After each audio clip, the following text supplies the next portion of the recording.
What's up, everybody? We are back at Around the Mat Pod. I am your host, the PJ North, and it's a big week in wrestling from one PLE to another. I can't wait to talk about it. Got some friends with me, but before we do that, you know the deal. If you're watching live on Twitch, thank y'all. Appreciate y'all joining in. If you're watching it, thank you. Hit that follow button on Twitch. That always helps. If you're watching on YouTube on Friday or any day after that, hit that like and subscribe button. Leave a comment. Tell your friends. Comment about the pod as you're watching along, man. We love to see feedback. All those things. Let us know what your thoughts are. And if you're listening on Spotify or iTunes, leave us a review, man. Leave us a comment. Tell your friends about it. Share it on your Instagram. Do all those things. But don't forget to follow us on Instagram, TikTok, YouTube, Facebook, all those things at Around the Mat Pod. We're not hard to find. And this week, we're talking all things wrestling. It is Money in the Bank week, and I can't wait to get to it. So let me bring in my friends in the bottom left. They call him the mailman, BigTankk. Tancredi. What up, Tank? What's going on? Oh, man, same old, you know. Thanks for coming back for another week. And in the bottom right, he is the ticket god, Freddie Briscoe, the famed stooge. Freddie Fresh, the LA Knight look-alike. Yeah. Let me talk to you. Freddie, man, what's going on, dude? We had a week off. You got to not talk about and bash AEW, so I thought I'd give you a week off. Out of that conversation, the last thing I felt like doing was spending an hour talking about AEW. This guy will spend 7 days a week telling us how much he hates AEW to chat, but he will not spend a week live on camera. I appreciate that. Man, a lot of things happening in wrestling, obviously. But before we do, you know, Fred, we got to talk about something last week, which I want to ask you just briefly before we get too far into this. And it was, what makes a star bigger? And again, they're already a star, so take that into consideration. They're already a star, but what makes them bigger? The in-ring or the out-of-ring? Again, they're already a star. Everybody thinks they're a star, but what is more important once they're a star? The in-ring or the out-of-ring? I mean, you know how I out of ring, because I think you need to be able to put on a good match. Sure. But there's a difference between being able to put on a good match and work rate. Because sure. Hogan. Yeah, but see, that's what I'm saying. Putting on a good match. Put on a good match. But putting on a good match is in ring. That's not out of ring, right? So that is in ring. So that's considered, to me, and I get your point. That's the conversation we had. So for me, like, I'm not saying you have to go out there and be Bryan Danielson. That's not my point. Right. My point is your ability to tell a story in the ring with different moves, with different flows, with all of those different things. That's all part of it, right? And so Hogan's a good example because Hogan put on great matches because of the stories and all those things that he could tell inside the ring. And so that's a part of it. Right now, again, his outside of the ring, the conversation we had last week was, and the example I used was Shawn Michaels. Shawn Michaels out of ring, like, don't get me wrong, I remember all the DX stuff. I do. But out of ring, I don't think he's a star. I don't think he is a top Mount Rushmore guy because of his out of ring. He is a Rushmore guy because of his in the ring, right? Every match he ever put on with every single person he wrestled, right? Yeah, sure. I mean, that's a fair statement with Shawn Michaels. I think,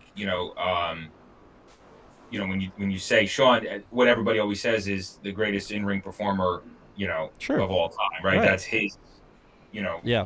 But that's why I was saying, like, as a star, it just got bigger because he was in. I felt like his in the ring made him an even bigger star than he already was. So if they're already a star, then that does change. Perfect example: Enzo and Cass, like we were just talking about, right? Enzo and Cass, they are stars at that point. They've been elevated. They have the shtick. Now, had Cass been able to really go in the ring, or had he been able to go bigger by himself talking on the microphone, which would have kept him in the forefront, do you think?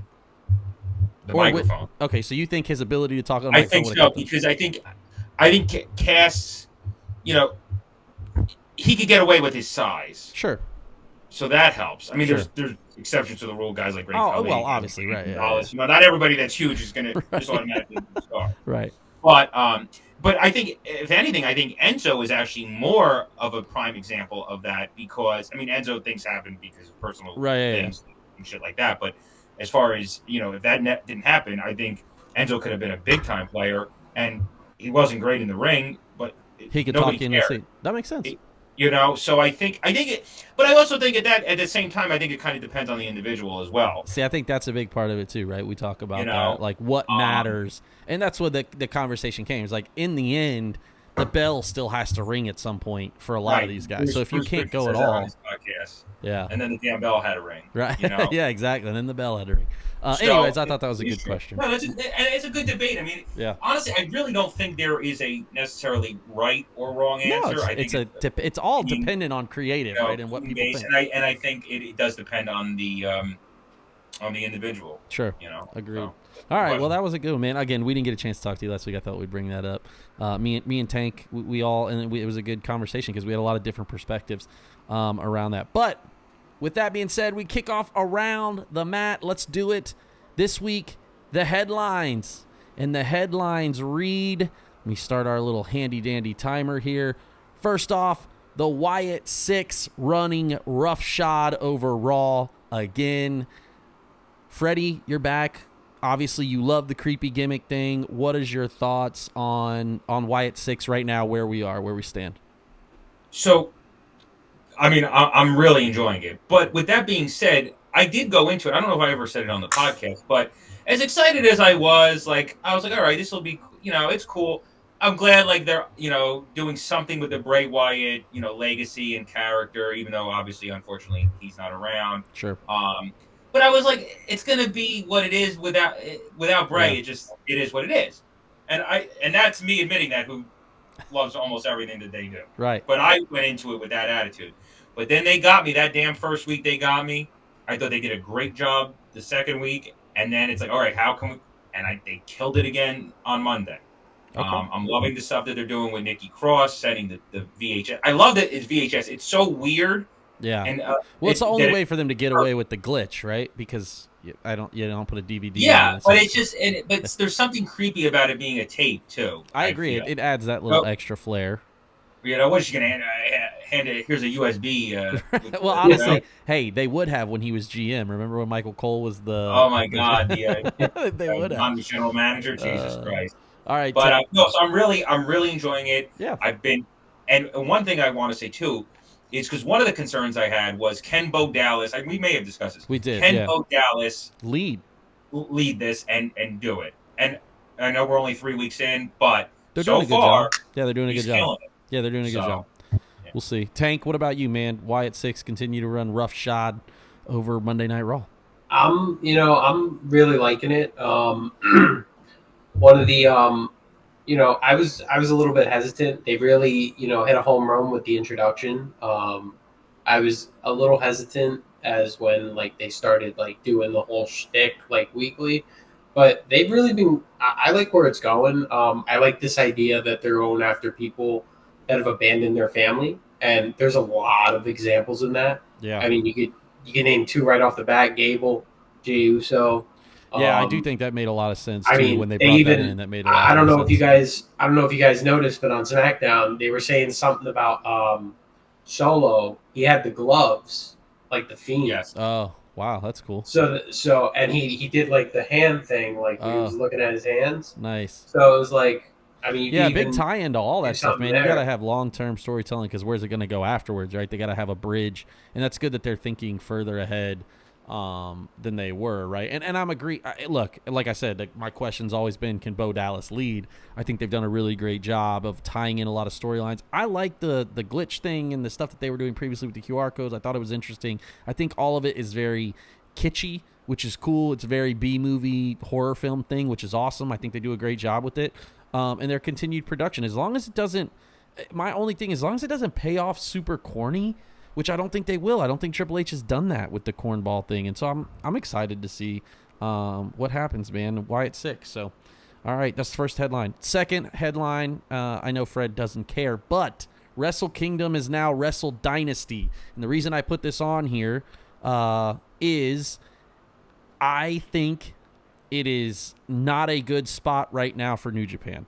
The only reason, like I said, we talk about this because I do love New Japan and all those things. I've been reading a lot online. There's a lot of Twitter fodder of people complaining about New Japan's main event scene, and they don't really have one right now. Naito is their guy, and I thought Sonata was really cool, but there's something about the production of where New Japan is at right now doesn't bode well. They also did this same thing when they first started going with TNA. It was a very similar thing with Wrestle Kingdom. They started doing it, and it wasn't great at first, but they did build Okada, right? And he's the largest Japanese star that they've had in a long time. Shinsuke, all those guys, right? So I do think that it's positive. My point, all this to say, is I am not excited about AEW being super involved. I just don't love as much. I like the cross-promotion thing to a certain extent, but then I think it runs its course. And it's like, I want to focus on these guys. I watch New Japan to watch New Japan. I don't watch New Japan to watch AEW constantly. So anyways, that was kind of my thought. They're including CMLL. They're including Stardom. It's going to be interesting. The first year, we'll see where it goes, but I do think it's they're also changing the time now, where it's going to start at 8 p.m. Pacific time, 11 p.m. Eastern, which is crazy, because now, like, you can almost sit there and watch it as I can 10 to 2 is not that bad, as opposed to it used to be I'd have to watch it the next morning. So all that, like I said, I don't know that everybody has an opinion, but that was a big thing for me to see, and I'm interested to see where that goes. But Tank, what about you, man, as obviously as a fan too? So is it confirmed that there's no Wrestle Kingdom? Because I was under the impression that they were making it seem like it's the night before. That would be different. I guess the thing is that Wrestle Kingdom has been 2 nights the past couple, and also that is the Tokyo Dome show. It's always their Tokyo Dome show. So I don't know why they would try to. I don't know. It felt like that's what they were changing to me. Yeah, I'm not too sure if Wrestle Kingdom's like over. I'm under the impression that there's, because like you said, it's 2 nights. Yeah. Maybe they just want to do, like, because you mentioned that their main event scene's kind of lacking. Yeah. That kind of helps them keep the 2-night format, and then they could use other people. Yeah, so, they definitely. I mean, right now they do 100%. They're still trying to build a lot of guys up, and the next guy, Shota Umino, and guys like that. But they still have so many stars. But so many stars in the sense of Again, we're talking different things, right? But the Japanese, I don't know. They're at a weird impasse from a company wide where they're getting more exposure now more than ever, but all of their stars have left. Yeah. Right? Like, if Okada was still a New Japan guy, I mean, if Okada would have stayed and Ospreay would have stayed and Omega would have stayed, like, you'd be talking about the biggest company, like an actual competitor. So I don't know. Fred, do you have any thoughts on when companies do? What's your thoughts on the crossover overall? So I mean, I'm all for the crossover promotion. I think it can benefit. Sometimes it benefits one entity more than the other, but being if New Japan is lacking, stardom, no pun intended, but then I think it's good for them, and it doesn't hurt AEW, but you got to be careful when you do that, because when you start doing it too much of the good stuff, like you were saying. Yeah. So I think, like, Forbidden Door, even though, like, it doesn't really particularly interest me because I don't really follow New Japan or whatever, the idea of it is cool. Right. I appreciate the idea of it. But if you're going to do it regularly, or not regularly, but do it again, and you're including all these other promotions, they've tried this in the past. What was it back in the 80s? Super Clash was... where AWA and everybody included USW. And you saw how that ended up, right? Yeah, so you can't have... It's just like AEW, where they had multiple people on the committee, right? Where it's like everybody can't be in charge, so... So I think you got to be careful with it, and I get it. Sure. They're all trying to get the rub from each other and help each other out, and I understand the idea behind it, but doesn't mean that I think it's the right one. Sure, so. We'll see what happens. There you go. All right. Well, with that being said, last headline, and it reads: Paul Heyman is the Bloodline. Of course, everybody saw the tweet where someone said Paul Heyman is so committed that he didn't sleep and he didn't shave and he did all these things. And I'm here to tell you that that's the dumbest pile of trash in professional wrestling history. Let me tell you something. Paul Heyman's a great actor, but my guy is not Heath Ledger, as I mentioned in the chat. My guy is not, he is not any other famous actor. He is Paul Heyman, the creative genius. And if he lacked sleep, it wasn't because he did it for the video or for the segment. But I do think Paul Heyman is the I think, look, as I mentioned, there's not a single thing that happens in the entire Bloodline, the whole storyline from start to finish, without Paul Heyman. In my opinion, he's the greatest, one of the greatest minds of all time, and he's done a great job with that. So I do think the segment was amazing. Obviously, too, that was really cool to see him get. I've never seen him take a bump like that. I mean, I haven't seen him take a bump really since probably WCW or ECW, maybe. I don't know. I thought that was really cool though. So, Fred, what say you on the on Paul Heyman in the tweet? Yeah, no, I mean, I don't think he didn't sleep. I think we've seen Paul do this before when he's been stressed. He did the gray hair dye, the dyed his hair, and the beard, and I don't know how he gets those tears like he did because I'm sure he's just like they sat him in a room and gas masked him. But he didn't have them in the beginning of the segment, is what I'm like. If you if you watch, he didn't have. I don't know what he did. Right. But I was there live. He wasn't. I didn't see him in the middle of the ring putting Visine in his that's eyes. fair.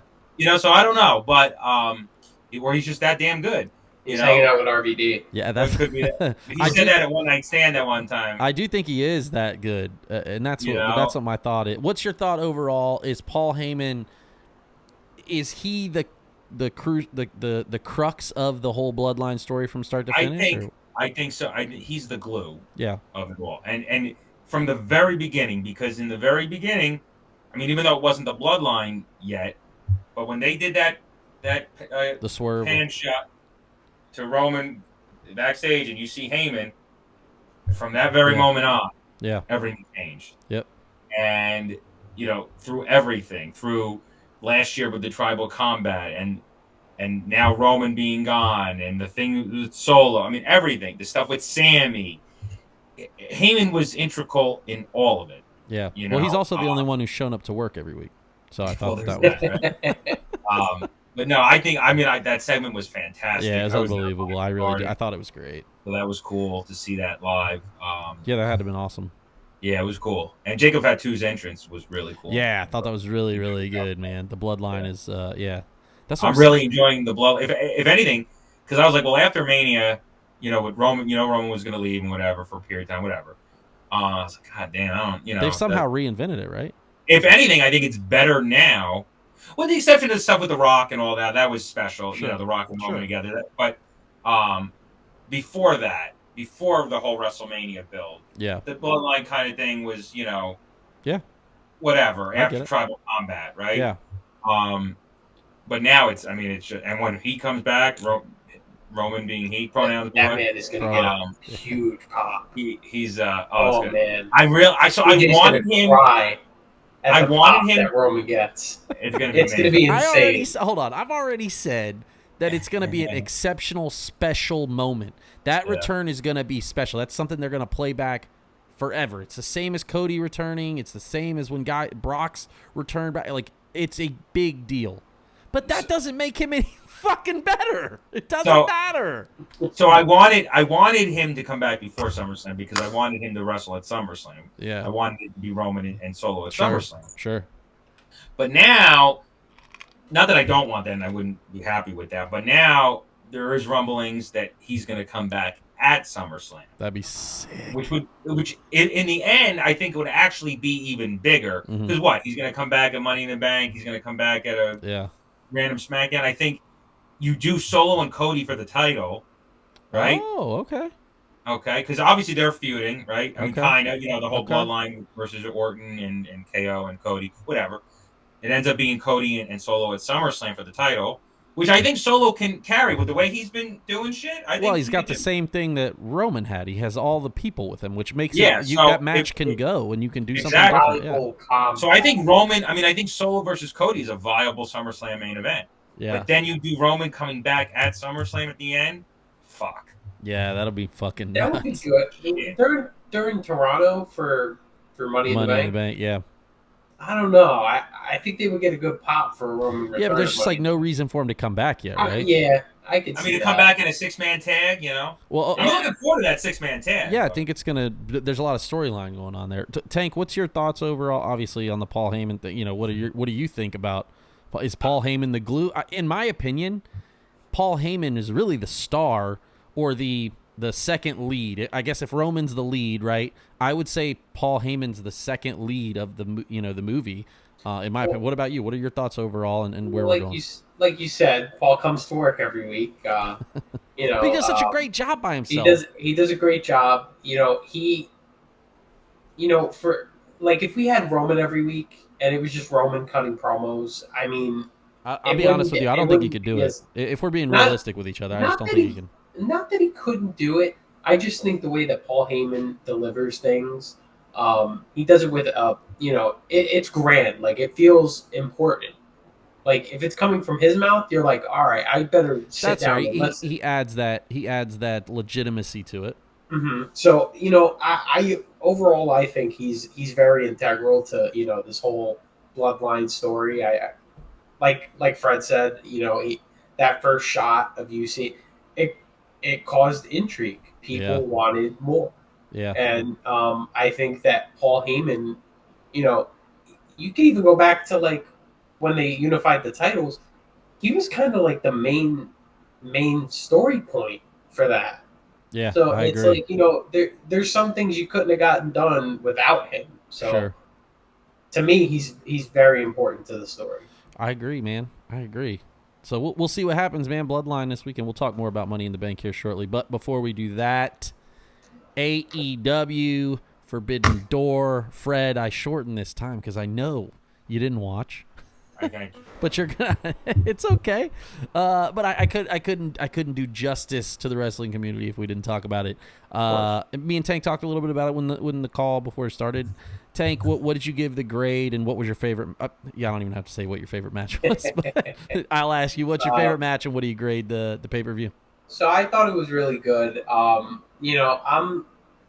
as much as I shit on WWE for doing the shorter pay-per-view, it's a lot more digestible. Yeah. It's very hard to sit there and watch 14 matches, dude, especially live. I don't know how you went to 0 hour. I'd have had to skip. Yeah, dude, and it was crazy because I expected to be in the merchandise line for 2 hours, so sure. I was like, I'll miss the 0 hour, whatever. By the time I was done, I got to my seat. The 0 hour didn't even start yet, and they added an extra match on that shit too. I was like, this is thank crazy. God the NASCAR race went into overtime, so I watched like 47 extra laps, and I was like, damn, we got to miss 0 hours. This is perfect. But Tony Khan, I appreciate the fact that he likes to get all of his people on the card. He wants he wants the big stories to have their payoff. Sure. Even the little stories he throws in there. Sure. I thought it was a great pay-per-view.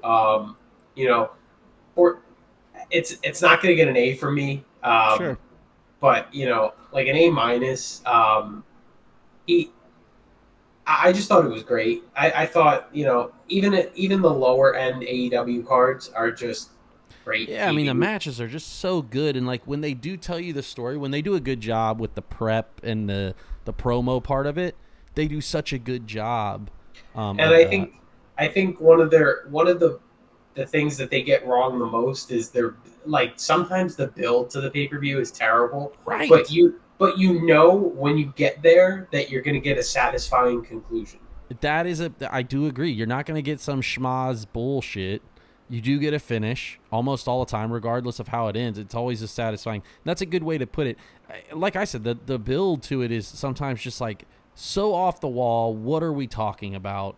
Sometimes, and it's just like, but they do a good job when they get there, and it makes a lot of sense, and the matches are cool. What was your favorite match? I mean, was it the main event? It was the main event. I didn't know if it was that or Mina Shirakawa and Tony Storm. That was a great match too. Yeah, that was probably one of the better women's matches I've seen in a long time. Dude, like, really, really and good. It was phenomenal seeing Nigel McGuinness give it a standing ovation for the three-way kiss. Yeah. I mean, I thought Fred would have tuned in as soon as he heard about that. Yeah. I did see. I did watch it after. Sure. I did see that. Yeah. But yeah, all the main matches delivered. I was very happy with it. That's fair. Forbidden Door, like I said this last week. Like Forbidden Door, every year, it just feels like its own little universe. Yeah. For like a month, they just detach from being Dynamite, and it's just like it's like all these random other shit. Yeah, so like for what it is, I was entertained. So I agree. But yeah, that main event was spectacular. I mean, Fred, if you haven't seen that main event, you got to go watch it. I will. I was interested in that. I was interested in that one match. But I will try and go back. I'll tell you why. They did more in 2 weeks building that main event with the segments that they had. The collision then with the hidden blade out of nowhere. It was fucking unbelievable. I was like, holy shit. And they just did like so many good. They did a great job where each person got a build on each night. So like one, and then they tagged. It was exceptional. I mean, the whole thing. Main event wise, undefeated. That match was stone cold, man. It was so good. And I did see some stuff online. You don't know how true it is, but because I don't trust the journalist. But if it was true, that would be one thing that was positive, is that Will wanted to put over Swerve because everybody was in the belief that that Swerve was a placeholder champion. In reality, man, Swerve can go. He's got great on the promo, his entrance music, the whole deal. Dude, Jim Jones came out with him. Like, what? That was sick. Everybody screaming, bawling. I mean, I know I was. That shit was awesome, man. Dipset. I don't know if they got it on the live broadcast, but he busted his ass. Nah, they had already moved forward. He busted his ass trying to get over the barricade. It was hilarious.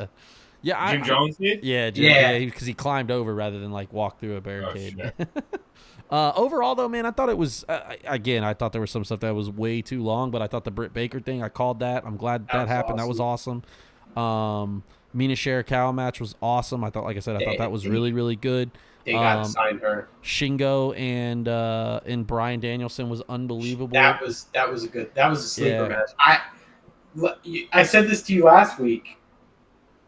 I had never seen Shingo wrestle. Yeah. And then I did, and I was like, wow, man, this was... But he's older, man. He's like 40-plus years old. Dude, I can't believe how... This man has the straightest posture I've ever seen.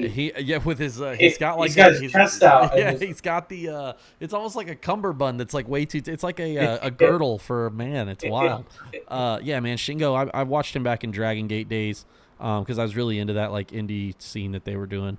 But no, I thought it was good, man. Like I said, overall, I would probably give it a B at best. Like I said, the main event saved it, but it was it's moving forward. I do think they have so many the Jericho thing just has to stop. When Mario said that there was a visible and an audible groan in the audience when he came out, it's like, that's when I got up out of my seat and actually like went to the bathroom. Yeah, it's terrible, man. I'm like, please end this. And Will and Big Bill looks incredible. I mean, he looks like a star.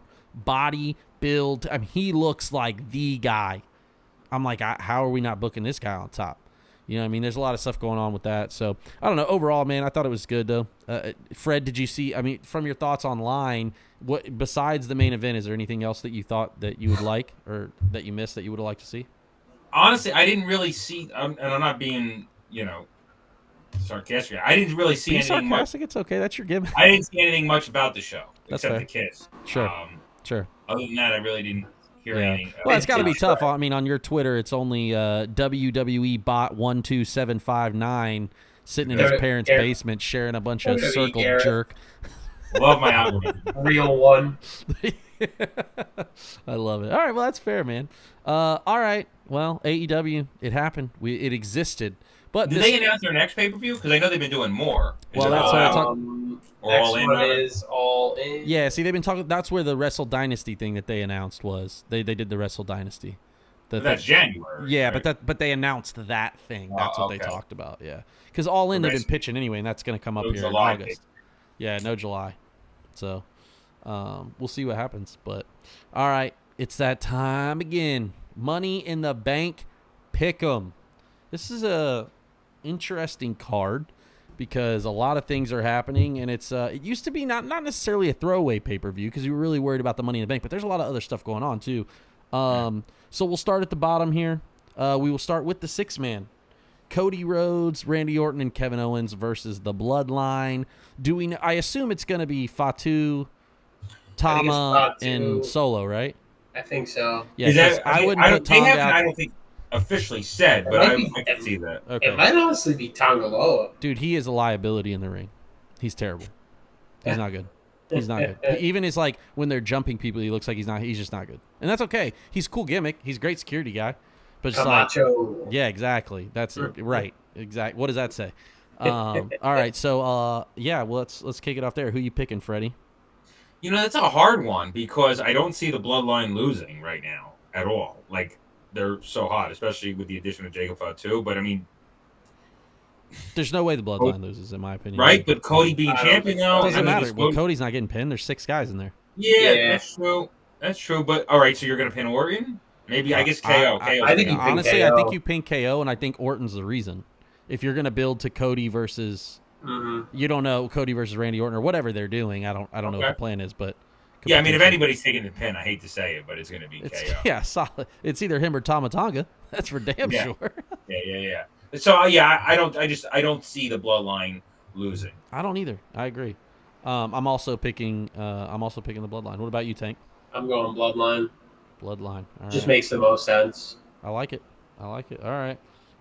Sami Zayn versus Braun Breaker. This has actually become one of the more intriguing matches. I'm very excited. I like they did Braun Breaker's interview on Raw Talk last week, right? And I saw that on Twitter or this week. Excuse me. I saw it on Twitter on Tuesday. Yeah, man. If we could fix Braun Breaker's music and if maybe a gear change potentially, that guy's got the sauce, man, right now, and I think he's going over. I think he's winning. You think his music's good? No, I said his music's bad. Oh yeah, it's terrible. It's god awful. But I'm picking Braun Breaker. What about you, Tank? Braun Breaker. I mean, they've been building this guy for weeks. He killed Ricochet, man. I mean, this poor guy, he got murdered. We still ain't seen Ricochet. They murdered him. We haven't seen him since. He's nowhere to be found. I really don't, just don't see them doing all this for... I mean, honestly, you know what? After what they did to Chad Gable, I could see Sammy just winning straight up clean. That would be wild. I mean, unless Gable's winning Money in the Bank, I just don't see why they did that. Sure. But I mean, I liked his point so much. I just gave myself a point. I was so excited about Tank's idea there. I gave myself a point. Sorry, Tank. I mean, listen, Braun is doing great. He's killing it. I just don't. I don't know if they're gonna pull the trigger this quick on him. But I mean, I totally think it's the right call. Sure. I mean, I just don't. I don't see why Sammy would win. There's no reason. What about you, Freddie? Yeah, I mean, I think it's Braun's time. The way they've been pushing him, and it won't hurt Sammy to lose. I mean, he's had a decent run with it since Mania. There's nothing wrong with him losing. It's got to be Braun. Yeah, we're at 4 months now. That's more than enough, I think. Yeah. So, okay. All right. Women's Money in the Bank. We got Chelsea Green, Tiffy Time, Lyra Valkyria, Io Sky, Naomi, and Zoe Stark. Fred, I'll start with you. Who you picking, man? I think it's Tiffy Time. Okay. That's what I want. That's who I want to win. That's who you want to. I love that. Okay. That's who I want to win. I love her. Yeah, I think she's really great. Could Lyra win it? Maybe. I fucking hope not. Jesus Christ. I know you don't like her. I don't hate her. I really don't. But she's great in the ring, but she is god awful outside. Naomi. Yeah, I think Naomi's time's passed. She's just just there for the rest of her career. She's going to be there. She's a good hand. Good character. But there's not a lot of intrigue between the women right now. I feel like for me between those, right? Yeah. Losing, not having Charlotte, not having Rhea, not having Becky. I mean, not even that. Like they don't even have in between all of these. Bianca. Yeah, I mean, on these people here, there's not even a. None of them have even have fought each other, like yet. Right, yeah.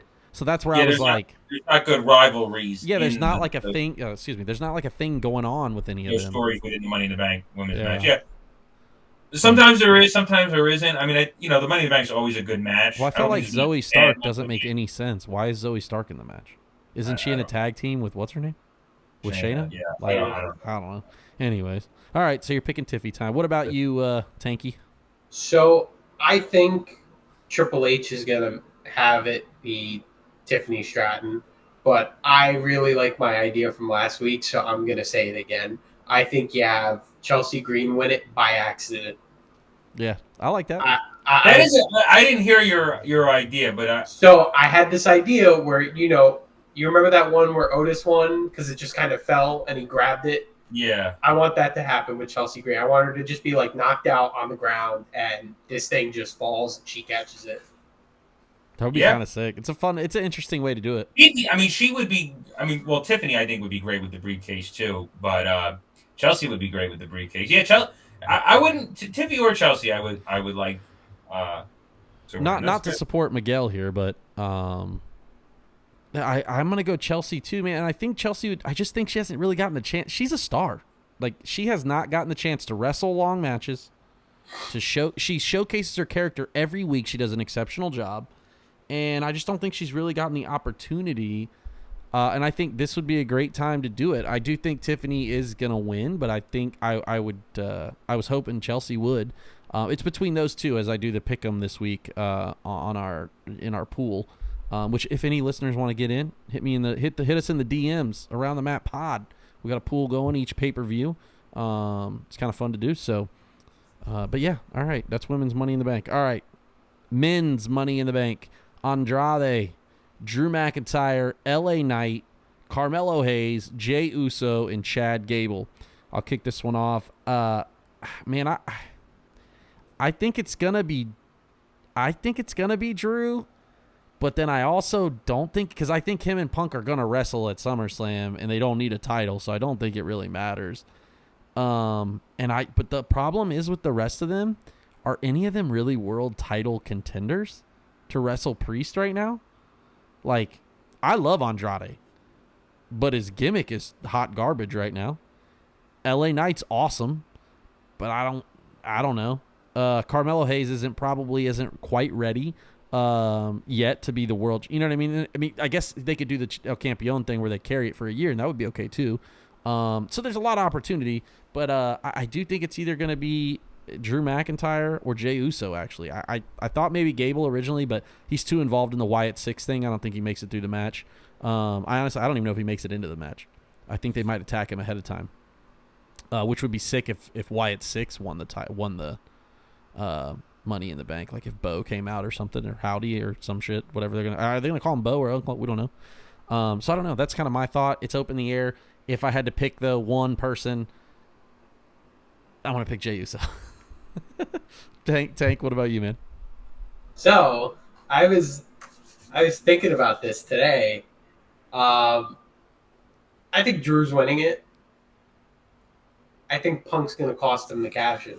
Okay, that'd be sick. That'd be cool. Because that'll be the third time he screwed him out of a world title. Damn. I mean, they at this point, man, broken record, baby. Punk's on. Or what if him and Punk fight for it? What if that's their match? They're like, all right, let's wrestle for the Money in the Bank. I don't like that. I was never a fan of the really. Well, I think Miz. Well, hold on, Miz did it to Otis. That right? I don't even remember any other time. Yeah. Kennedy. Again, I don't remember any Kennedy matches. Thank fucking God. Yeah. Kennedy. I mean, those are the only two I can remember. He was good though. He was. That's a shame. Terrible back tattoo ruined his career. Everybody thinks the Orton move ruined his career. I think it's a stupid back tattoo. Looked like a tramp stamp fucking cornball. I did like his entrance though. Kennedy. That was pretty cool. Yeah. All right, what about you, Freddie? Who are you picking for the men's?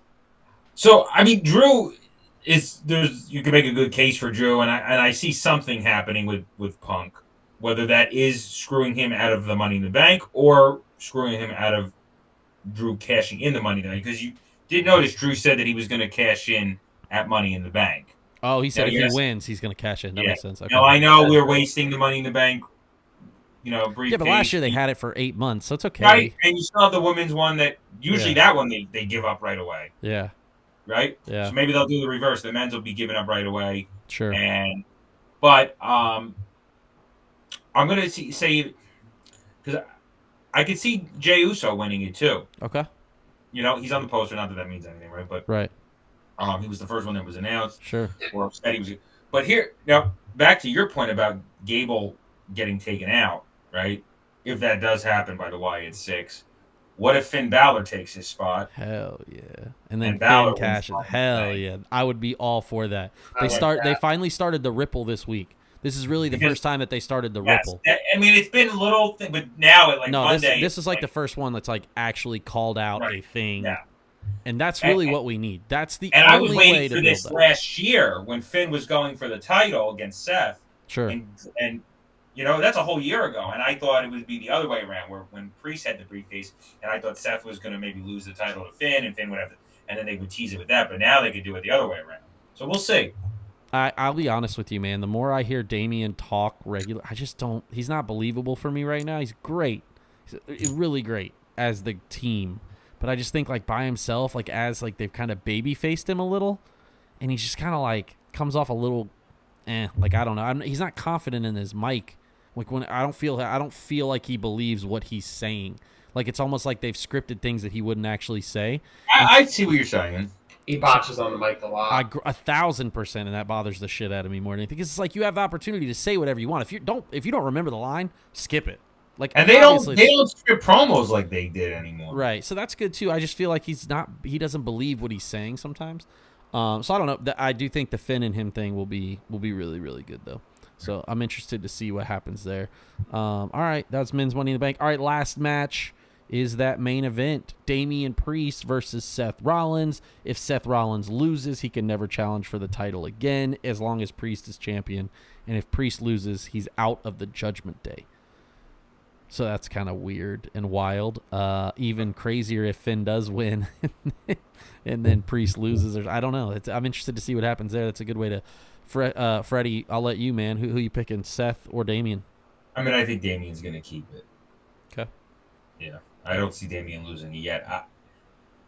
I think there'll be some kind of screwy finish because I don't see Seth just losing clean after just coming back. Right. But nobody who gets their entrance music sang is losing clean, baby. Nobody what? Nobody who gets their entrance music sang as they come out is losing clean. Right. Of course. All right, Tank, what about you, man? Damian or Seth? I'm gonna go. You know what? I'm going Damian clean. I'm going Damian clean. Damn, I think he needs Seth lose clean, right? I think he needs it. I don't really see Damian why. 1,000% needs it. He needs it. Especially if he's going to keep it, he needs it. If you go back to my idea where Drew is definitely cashing that thing in, and you have Punk going screw him, it'll only benefit Priest if he gets the clean win and he wins. That it just solidifies him a little bit more. Damn, it might be cool as if CM Punk, if Damian if Drew cashes in during the match, and then it's a 3-way, and then Punk screws both of them because Punk and Seth don't get along either, right? That's a good point. So too. then you're starting to really these roots are starting to grow, and Triple H is really in the bag then if he figures that out. That could be cool too. Interested to see. All right, I am gonna go. I'm actually gonna go Seth, man, because like I said, I think something's gonna happen with Damian. I don't know. I'm over it. The world title run's been kind of cornball, so that's just my opinion. What do I know about anything? But before we get off of the Money in the Bank, pick 'em your craziest or your wildest prediction, Fred. Money in the Bank, wildest prediction. Something that's gonna happen at the PPV. I guess, you know what? I'm going to go back to my Finn thing. Okay. Chad Gable gets taken out. Finn comes in. Finn wins the Money in the Bank. And then Finn cashes it in on Priest. On Priest. That'd be sick. Okay. Cool. I like that. All right. What about you, Tank? Wildest prediction? I think that Chelsea Green is going to go through a ladder on the outside. Oh, at one point. That'll be sick. I don't think a woman's done that yet, right? I don't think They've done so. the men a lot, but they haven't done the women. That'd be I sick. don't think so. Because if she's winning it by just catching it, you gotta really kill her. Yeah, you gotta kill her. Okay. All right. My wildest prediction is that that CM Punk impacts the main event, not necessarily the Money in the Bank. So we'll see what happens there. All right. Well, with that being said, we're gonna go a little backwards this time. We're gonna stay on the Money in the Bank, and we are gonna do One Has to Go, where I pick 4 things to talk about, where we have to pick some of the best things that have happened, wrestlers, gimmicks, time periods, all of those things, and one of them has to cease to exist. And with the Money in the Bank theme, we shall go Money in the Bank cash-ins. One has to go. Top left, Seth Rollins, obviously the greatest heist of all time. In the top right, Edge with the very first cash in, or I don't know if it's the first, right, but it's the main one that we think about, cashing in on Cena. Bottom left is Damian Priest cashing in on Drew McIntyre, and bottom right is CM Punk cashing in on Jeff Hardy at Extreme Rules. And Fred, I'll kick it off with you, man. One has to go. Money in the Bank cash-ins. This is a hard one. It is hard. Let me throw that up for you again one more time. I'm gonna have to go with the Punk one because he did it the year before. The first one, obviously is more special, I feel, and nobody couldn't believe that Punk was winning the title, right? Sure. He had the briefcase. Sure. The only thing that was cool about the one with that is Jeff had just won the title from Edge. Right. And Punk was a baby at the time, and babyface, and then it was like, oh, well, that's fucking weird. Why is he Jeff's a baby? And that led to that great heel run that he had as the Straight Edge Society thing. So, right. But I'm gonna go with Punk for because it was the second one around. Okay. All right, BigTankk. What about you, man? Which one you getting rid of? I mean, this is a little rough because you can't get rid of the first one. The first one was the best one. Yeah. Edge was the very first one, right? Yeah. I am right on that. Okay, I was like, as I'm putting it, I'm like, I think this is the first one. Yeah, Edge was the first. He held it for almost a year too, right? Yeah, almost. Yeah, New Year's Revolution. So he holds it. And he didn't want to be in that match. You've heard that, right? Yeah, I heard that. Wow, crazy. He was like, I don't want to do that. He's like, I don't want to be the ladder guy. Fair enough. All right. Well, I'm sorry. So Tank, so you're not getting rid of that one? I'm not getting rid of that one. The Seth one was the first time they did it at Mania. You can't get rid of that one. Man, I mean, I hate the. You know what? I'm going against Fred. I like the one that Punk did on Jeff Hardy. Sure. I could have done without this year's. Okay.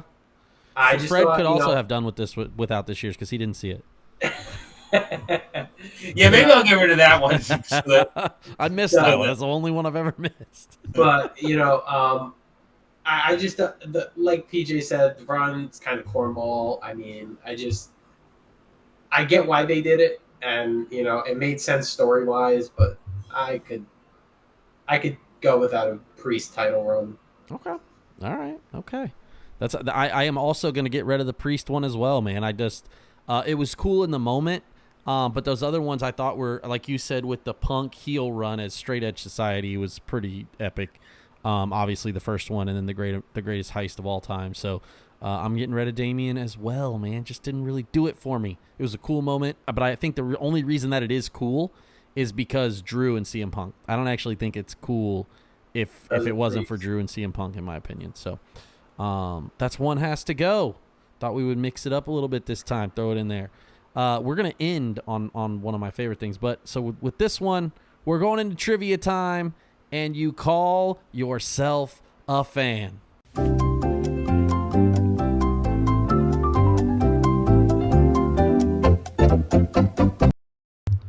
And we're back. Everybody knows this is that time where we go through WWF trivia from the early 90s. Tank is on a slump. He's on I think I've got 10 in a row incorrect. 0 for his last 10 right now. So Tank is on the struggle bus, but now is his chance to get it back here as we go into trivia time. And you call yourself a fan. And here's the questions. At the 1995 King of the Ring, Yokozuna's first round opponent was Shawn Michaels, Savio Vega, or Rhodey? Tank? I'm going Savio Vega. Freddie? I don't recall Yoko and Shawn ever working, but if that was the case, I'm going to go watch that tonight. I'm going to say... Keeping those bloodlines strong. And I don't know if Savio was in WWE in that time in 95. I'm going to go with the Rhodey. I am also going to go with the Rhodey. We are all wrong. It actually, Tank's correct. It's Savio Vega. It was. I didn't know Savio was in WWE. Yeah, he stuck around until, you got to remember, he stuck around until Gang Rules of 97. No. I thought he came a little bit later. No, he was at WrestleMania 12. He wrestled Stone Cold.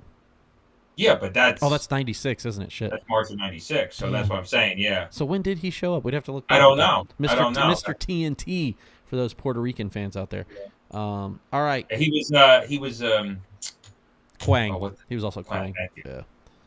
All right. One 1994 Survivor Series team was Lex Luger, Mabel, the Smoking Guns, and who? Fatu, Bam Bam, or Atom Bomb? Freddie? Yeah, this is a god-awful team if it is one. Shit. Luger, Mabel, Smoking Guns, and what was the last option? Fatu, Bam Bam, Fatu, Bam Bam, or Atom Bomb? Atom Bomb. Let's go with Atom Bomb. All right. I am going to go Fatu. Tank? I'll go Bam Bam Bigelow. Oh, we're going to throw it around here. It was Atom Bomb. Freddie, nice. Good guess, man. That was his one babyface run before he got released. All right. At the 1991 Royal Rumble, who interrupted the Sherry interview? Ultimate Warrior, Shawn Michaels, or Tatanka? Oh, I guess it's on me. I forgot. I'm going to go with Shawn Michaels. Tank? I'm going to go Shawn Michaels. Fred? Warrior. Oh, you're right. It is the Warrior because she's crying at his thing, isn't she? Yeah. Good call. Damn, that was dumb. I thought she... That's Macho King, and that's... Right, yeah, they wrestle at 7. I forgot about that. That's a good one. Because she's crying at his thing, and Warrior's hawking up and calling her all types of names. Yeah, it's horrible. Yeah. Classic Warrior. Who was Randy Savage's opponent at the 1992 SummerSlam? This is not multiple choice, Tank, and it starts with you. Is it Flair? Fred, you're going Flair. That's fine. Fred? Warrior. At 1992 SummerSlam, you're saying Warrior? I am going to say...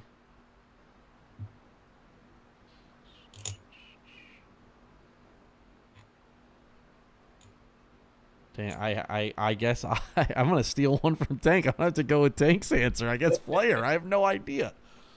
It is. When did Warrior and him fight again at 92? They just fought at 91 Mania.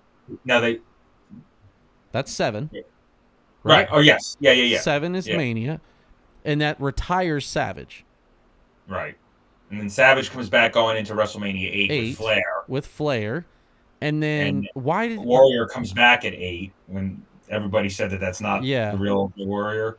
Yeah. And then I don't know how we get to that Warrior. Is weird. I don't even remember Warrior and Savage because the 92 SummerSlams obviously is Bret Hart. Savage was the champion. Bret Hart versus the Bulldog. That's what we all care about. So that's why. Okay. All right. Well, this is an easy one. What WWF referee has a twin brother? Fred? Well, at one point they were both referees, right? So, which is the right answer? Yeah. Earl and Dave. But the Hebners. You ever seen?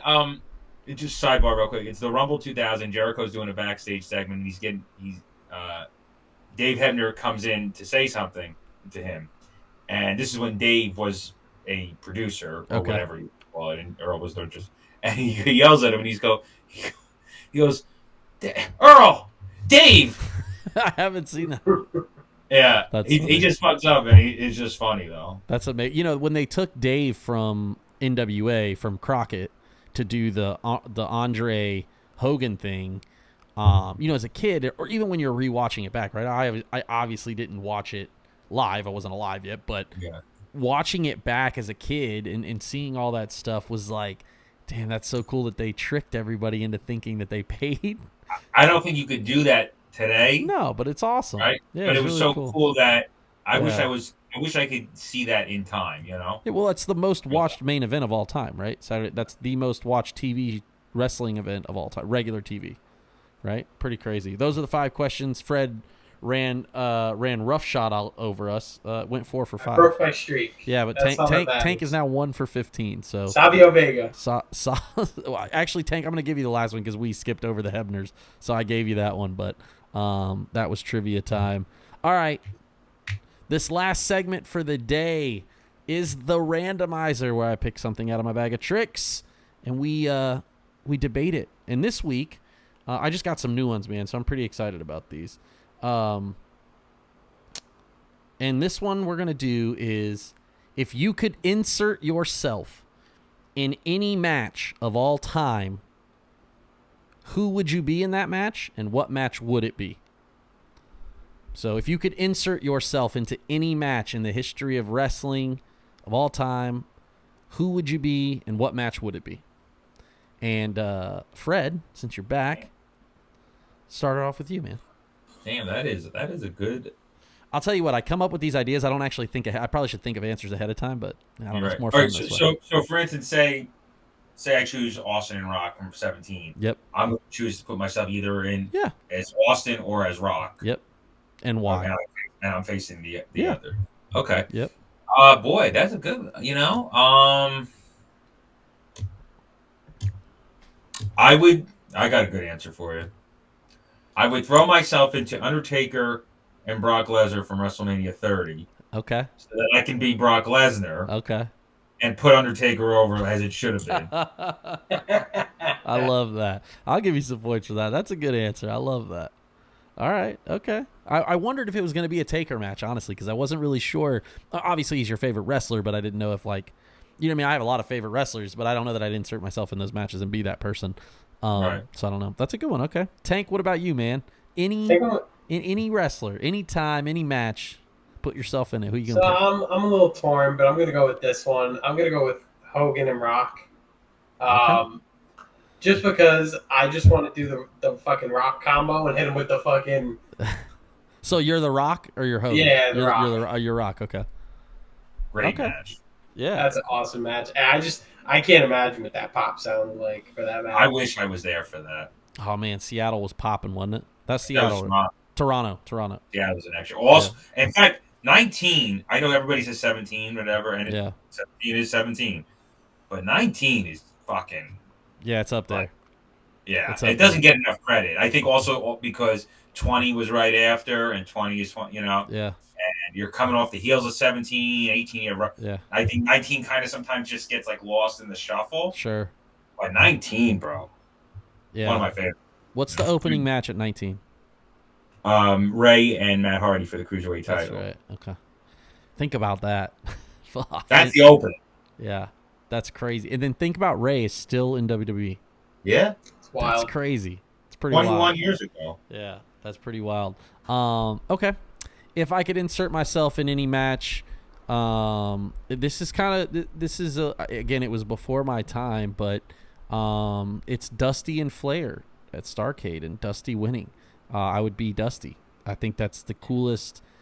As a fan, as a kid, watching it back was really an exciting time and a really cool thing. I was also just like the biggest Dusty fan, man. That's the first impression I think I could ever do from my parents. I remember being in a car ride in Florida. I'll never forget this. And I was like doing the Dusty voice for like an hour straight until my dad told me to shut up. You would pick that match, you Cody Crybaby. That's right. Hey, you're lucky I didn't pick fucking Cody going over Roman this fucking WrestleMania, you cuck. But yeah, man, I don't know, man. I love Flair matches too. Such a big Flair fan. Obviously, he's a top 2 for me or top 3. Yeah, that would be. And if I was gonna pick a more new age match too, I would pick one of those. Like I would probably pick Omega and Okada from Wrestle Kingdom. You know, one of those, just like because I would be Okada obviously because I think it's so cool. But yeah, those old school, just that old school pop. So I sent that thing in the chat last night, and this kind of triggered a lot of these things. Is Great American Bash? They were the matches, right, that I sent from different Great American Bashes you used to watch. The very first one, I didn't know because they don't have the segments, the matches like they used to have on WWE Network. You can't skip to a match. So I started Great American Bash '88. Man, and I forgot how electric the Baltimore crowd was. Dude, it's Sting and Nikita Koloff versus Tully and Arn. And the crowd is so... Dude, they do like 37 rest holds, and the crowd is going ape shit the entire time. And that's what made me think. I was like, damn, I would love to be Arn Anderson and Tully right here. This would be so sick. That's what like made me think of it as really cool. And then I ended up, of course, getting to the Midnight Express versus the Fantastics, which was cool. But anyways, that was the randomizer, man. That was a good question. So if I want to know your thoughts. If you're watching on YouTube or Spotify or iTunes, man, let us know. Comment on any of the posts. Let us know what match you would be dropping yourself into and which wrestler you'd be. that's it for the week, man. We got Money in the Bank coming up this Saturday. We're excited. All things happening in professional wrestling, and then it'll cool off for a few weeks before we go into SummerSlam. So a lot of things happening right now, but Freddie Fresh, you are our world champ for the week, man.